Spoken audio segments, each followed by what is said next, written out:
भोला कुम्हार का लड़का शहर से इंजीनियरिंग की पढ़ाई पास करके गांव में आया है। प्रणाम पिताजी। प्रणाम माताजी।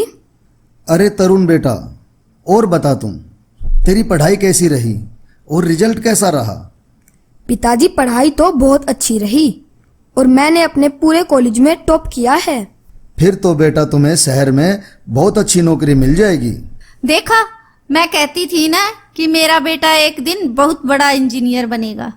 हाँ, ठीक है। अब ये हारा थका आया है, इसे कुछ खाने पीने को भी दे दो।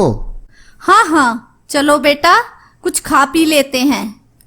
अगले दिन भोला सुबह सुबह मटके बनाने लगता है।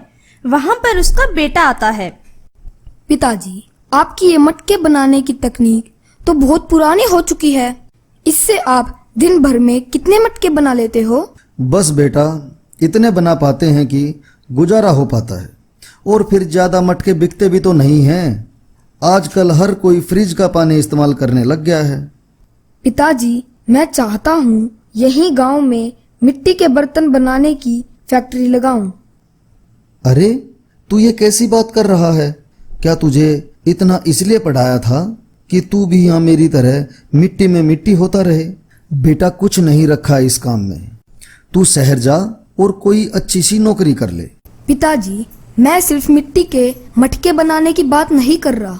मैं तो हर तरह के बर्तन मिट्टी के बनाऊंगा, जैसे मिट्टी का पतीला, मिट्टी की कढ़ाई, मिट्टी की प्लेट, कप, चम्मच इत्यादि। अरे, ये तू कैसी बात कर रहा है? भला आज के नए जमाने में इन्हें भला कौन खरीदेगा, और कौन इनमें खाना बनाना व खाना पसंद करेगा? पिताजी, मैं जिन मिट्टी के बर्तनों की बात कर रहा हूँ उनकी शहरों में बहुत ज्यादा डिमांड है। वे कई प्रकार की मिट्टी से मिलकर बनते हैं और इन बर्तनों की तो विदेशों में भी बहुत ज्यादा डिमांड है पिताजी, क्योंकि ये हमारी सेहत के लिए बहुत ज्यादा लाभदायक होते हैं। कई प्रकार की मिट्टी? हाँ पिताजी, और इस तरह के उद्योग बनाने के लिए सरकार युवाओं को बिना किसी गारंटी के लोन देती है, जिससे वो अपने साथ साथ और 10-20 आदमियों को काम दे सके। तू देख ले बेटा, मैं तो यही चाहता हूँ कि तू शहर में जाकर अच्छी नौकरी करे, पर अगर तेरी यही इच्छा है तो यही सही। पिताजी, आप घबराए नहीं, मैं आपको निराश नहीं करूँगा। फिर तरुण सरकार से लोन लेकर गांव में मिट्टी के बर्तन बनाने की फैक्ट्री लगा लेता है, जिसमें वह मशीनों की सहायता से बहुत अच्छे अच्छे मिट्टी के बर्तन बनाता है। अरे वाह तरुण बेटा, ये तो बड़े अच्छे बर्तन हैं, और इस फैक्ट्री में तो तू एक दिन में काफी बर्तन बना लेता है। हाँ पिताजी, अब हमारे पास में इन बर्तनों के काफी सारे ऑर्डर भी हैं। मैंने कहा था ना कि शहरों में इन बर्तनों की काफी डिमांड है। जल्दी ही तरुण के बनाए हुए बर्तनों की मांग काफी बढ़ जाती है।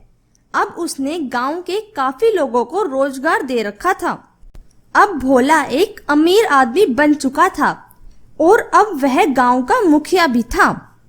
हमें भी पढ़ाई कर कर सिर्फ नौकरी के लिए नहीं भागना चाहिए। हमें खुद का रोजगार लगाकर देश की तरक्की में हाथ बटाना चाहिए।